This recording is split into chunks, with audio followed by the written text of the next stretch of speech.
বিসমিল্লাহির রহমানির রহিম।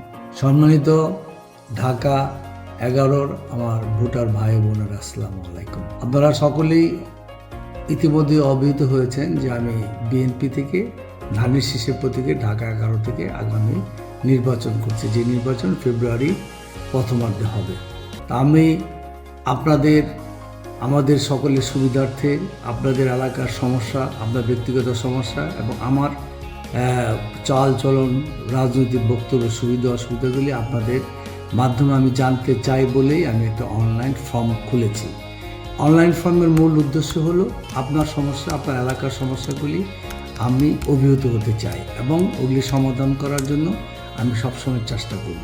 গতকালকে এটা আমি ওপেন করার পর আমি 100টার মতো কোশ্চেন আমি পেয়েছি। তার মধ্যে একটি সমস্যার কথা বলেছে মানুষ, উত্তর বাড্ডা সাতারকুল রোডে বাজারের গলিটার মধ্যে অনেকগুলি এখানে টেম্পো দাঁড়িয়ে থাকে, যে জন্য মানুষের যানজট সৃষ্টি হয়। তা আমরা সেটা অটোগুলি সরায়ে এখানে একটি সিরিয়াল সিস্টেম করার জন্য 4 জন লোকের দায়িত্ব দিয়েছি এবং আজকে থেকেই একটা সুন্দর একটা পরিবেশ সৃষ্টি হয়েছে। এবং এখানে আমাদের কিছু লোকজন বিভিন্নভাবে বিভিন্ন দলীয় কর্মীরা সম্পৃক্ত হয়, সেখানে আমি কিছু লোকের উপর দৃষ্টি রাখছিলাম, যেটাও আপনারা আমাকে অভিহিত করেছেন একজন। এটা তাকে আমি ধন্যবাদ জানাই। সাহসের সহিত আমার সুবিধা অসুবিধাগুলি বা আমার কোনো বক্তব্য, আমার কোনো কর্মকাণ্ড, আমার সাথে থাকে আমার দলীয় কোনো লোকের কর্মকাণ্ড সম্পর্কেও আপনাদের এটার মধ্যে বলতে হবে, তাইলে আমি এটা সংশোধনের ব্যবস্থা নেব।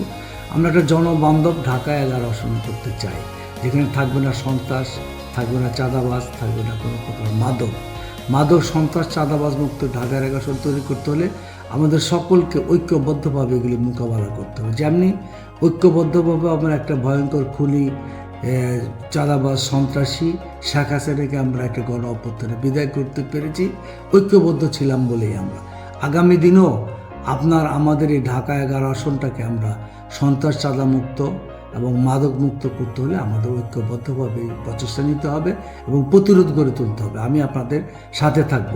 দয়া করে আপনাদের সমস্যা, আপনার এলাকার সমস্যা আমাকে অভিহিত করবেন, আমার সর্বাত্মকভাবে এগুলি সমাধানের চেষ্টা করবেন ইনশাআল্লাহ।